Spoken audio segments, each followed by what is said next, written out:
안녕하십니까. 뉴스데스크 이어서 광주에서 전해드립니다. 지난해 명예훼손 혐의로 기소된 뒤 온다 안 온다 말이 많았던 전두환 씨가 드디어 내일 광주에 옵니다. 대통령 재임 시절인 1985년 이후 35년 만에 광주를 찾는 건데요. 법정에서 무슨 말을 할지 관심이 집중되고 있습니다. 김철원 기자입니다. 5.18 헬기 사격을 증언한 고 조비오 신부를 파렴치한 거짓말쟁이라고 비난해 명예훼손 혐의로 기소된 전두환 씨가 내일 광주지법 201호 법정에 섭니다.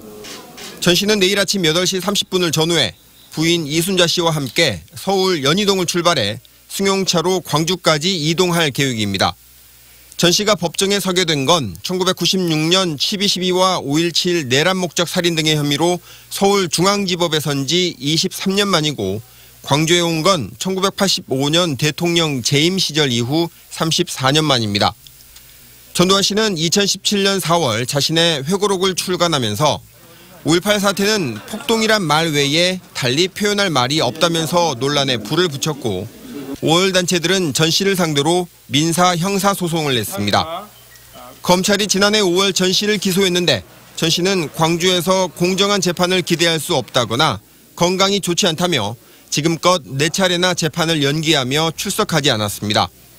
최근에는 부인 이순자 씨가 재판을 받으러 광주까지 내려가기 힘들다며 남편이 알츠하이머에 걸린 사실을 공개하기도 했습니다.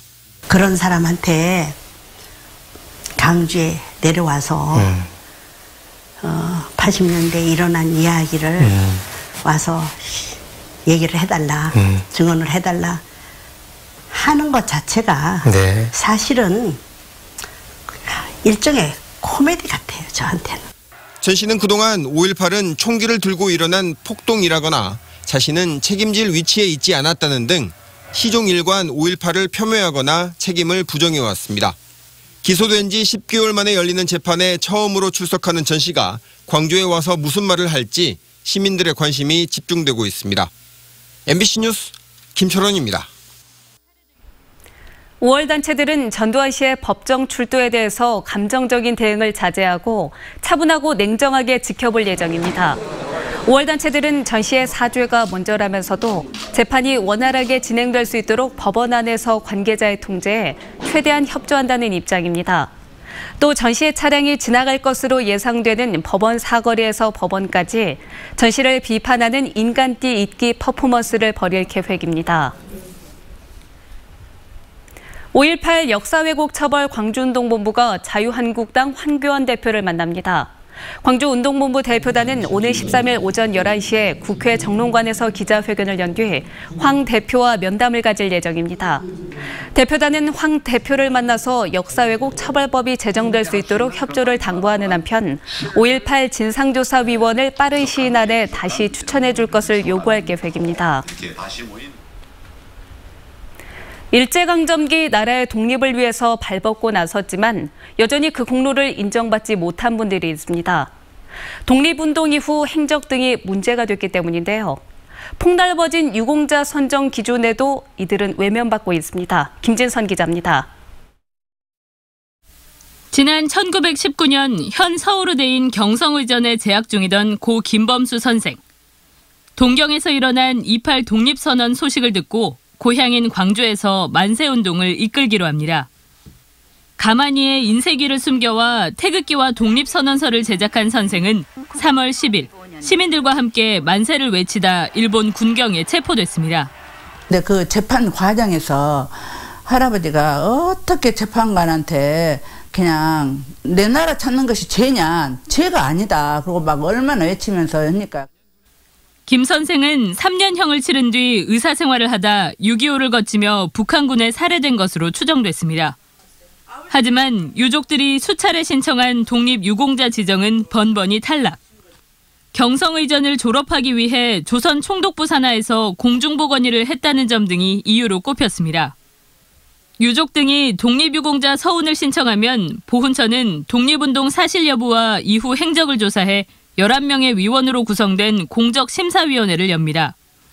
문제는 행적의 기준이 모호한 상황에서 공적을 입증한 명백한 자료가 뒷받침되지 않으면 유공자 지정을 위한 심사위원 3분의 2 이상의 찬성을 받기가 어려운 구조입니다. 일제의 눈을 피해 학교를 세운 뒤 한글 등 민족교육에 힘쓴 독립운동가 학산 윤윤기 선생도 사회주의 활동에 가담한 정황이 있다며 외면받고 있습니다. 북한 정권 수립에 참여하지 않는 분은 독립유공자 서훈을 받도록 하겠다. 저 역시도 우리 학자들도 대부분 그렇게 생각합니다. 지난해 정부는 사회주의 활동가에 대해서도 북한 정권 수립에 직접 기여하지 않은 경우 유공자 포상을 검토한다는 개선안을 밝혔지만 현실에서는 여전히 적용되지 않고 있습니다. MBC 뉴스 김진선입니다. 광주 도시철도 2호선 사업이 올해 6월 착공을 목표로 순조롭게 진행되고 있습니다. 광주시는 지난달 말 국토부에 사업계획 승인을 요청했고 기재부와는 사업비 검토 중이며 1단계 구간의 실시 설계 용역은 마무리 단계입니다. 또 조만간 1단계 구간의 환경, 교통 영향평가를 실시하고 전기, 통신, 신호 분야 실시 설계 용역도 추진할 예정입니다. 광주시는 3월 말까지 국토부에서 사업을 승인하면 사업비를 확보해서 올해 6월 1단계 구간을 착공할 예정입니다.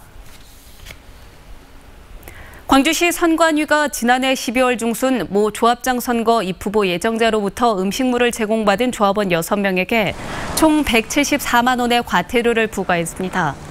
과태료 부과는 이번 전국 동시조합장 선거와 관련해 광주에선 처음이며 해당 조합원들에게 식사를 제공한 혐의의 입후보 예정자는 지난 1월 광주지검에 고발 조치됐습니다. 한편 전남 선관위는 조합원들에게 선물이나 금품, 음식물을 제공한 후보자들을 신고한 4명에게 모두 5,500여만 원의 포상금을 지급하기로 결정했습니다. 프로축구 광주FC가 홈 개막전에서 4대0 완승을 거두고 개막 이후 2연승을 달렸습니다. 광주FC는 광주 월드컵 경기장에서 열린 홈 개막 경기에서 펠리페 선수의 해트트릭을 앞세워 지난 시즌 2부 리그 우승팀인 아산 무궁화를 4대0으로 크게 이겼습니다.